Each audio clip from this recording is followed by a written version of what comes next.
Hi, this is Chris Watson and Jason Hennessy from Wedlock Magazine and Bridal Traffic. We're now into Chapter 9. If you've been through all the first 8 chapters, well done. It's a lot of information, but you'll be so glad you took the time and stuck it out. This is your business, and the time you're investing to learn this stuff will pay off over and over. I assure you of that. Just hang in there. You're almost there. And really, do you think your competition is putting this kind of time into learning all this stuff? The topic we're discussing this chapter is conversion. All that really means is getting people to take action when they get to your site. It's pointless having a lot of traffic if when they get to your site, all you do is lose them.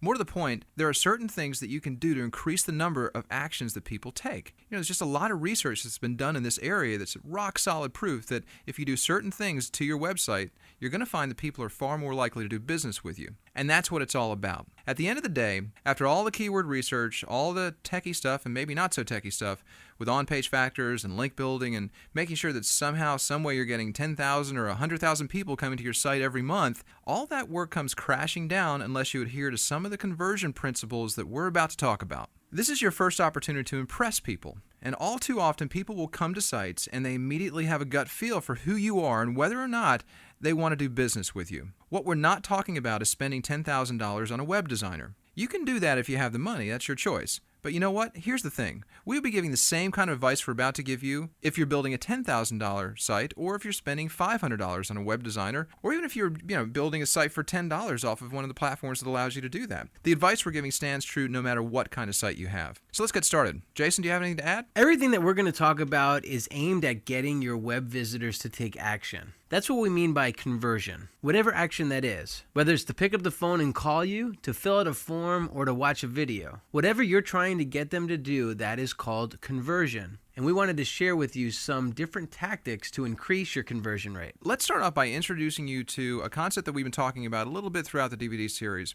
It's a concept called the free line, and it prepares people to trust you before they even buy from you. But it also proves to them that you're doing things that is in the spirit of trying to help them. And we've mentioned it before in one of the earlier chapters, but I'm going to say it again because this has so much to do with conversion. If you close your eyes, and I don't care if you're a florist or if you're a photographer or whatever industry you're in, close your eyes and think of the most valuable thing that you can give your market. And once you know what that is, now think of a way to give that thing to them for free. And usually people stop us there and say, hey, whoa, we can't just give away what we do for free. That's crazy.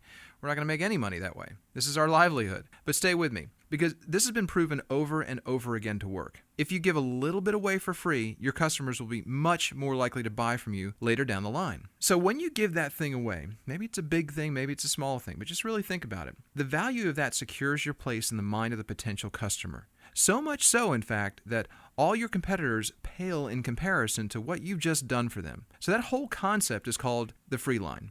Now, the free line might come in the form of putting out like what we're doing, writing a video series and trying to help people and trying to show people what you do. That's our free line. We also put out videos prior to this whole DVD set showing people how to do things, and we don't mind doing that because we know it shows people that we know our stuff and that we're the kind of people that are here to help and that we're capable of helping our target market, which is wedding professionals, learn this stuff and learn how to do it in a way that really impacts their bottom line. And that, in and of itself, is the kind of company we want to have. So think about the kind of company you want to have, and don't be scared to go down this path of giving things away for free. For example, your free line might be a book. Say you're a wedding photographer and maybe there's some budding photographers out there. Maybe you want to put together your own ebook. Well, go to freeebooks.net. It's a place where you can create your own ebook and you can have it on your own site, and all of a sudden, you're an ebook publisher. Or maybe it's a video series. Maybe it's a 10-segment video series teaching people the best way to take photographs, on vacation or whatever it is. Just think of any valuable thing. If your client recommends 2 or more clients to your service, you'll offer your services free of charge to them. You see, Chris has mentioned some very, very valid points there. But I want to add that free line is not totally free.